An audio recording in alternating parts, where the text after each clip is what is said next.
What is your take in the general state of affairs in our country Today, currently? currently, I think I'd say one that the country is in a mess with zero directions. Both the presidency, the executive, and the other arms of government that don't understand what's going on. There seems like there's a lot of incompetence.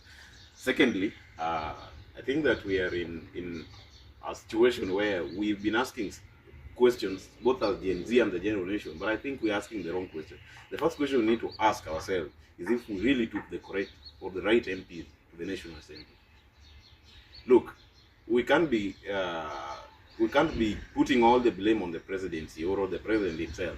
Ask yourself one thing: if the president himself rejected the defunct finance bill just the other day, and the same bill was rejected by the people, but we have 204 MPs who decided to vote yes to this. Who are they representing? On whose interest are they working? Who are they voting on behalf? The president is their party leader and the coalition leader, but the president said no. The people said no.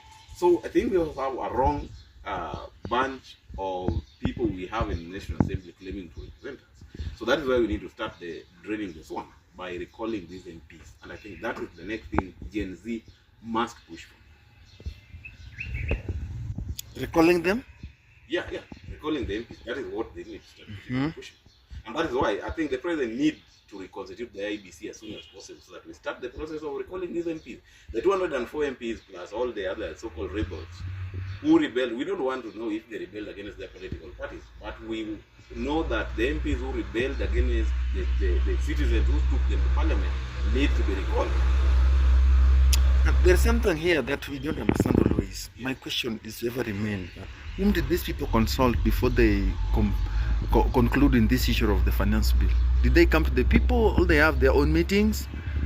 I don't think the writers of the finance bill did a lot in terms of citizen engagement, and that is where we all got it wrong.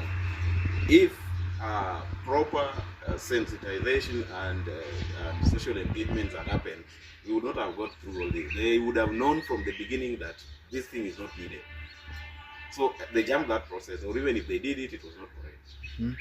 Yeah. And there is the issue of circulation of money, bribery, and so on and so forth during the process of conclusion, most of during the voting process.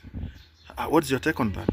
That brings you back to my first point that we don't have the MPs in the National Assembly. We have a group of Democrats, or for a bit of respect, I'd say a group of individuals who place the politics of anything goes by. They don't care. All they do is they just need the money. So the presidency or the executive has come to learn that they are no leaders. They're just a bunch of dealers. So they decided to deal. And okay. That is why we need to get these 204 MPs back to the ground doing nothing, because they don't deserve to be in parliament. Okay.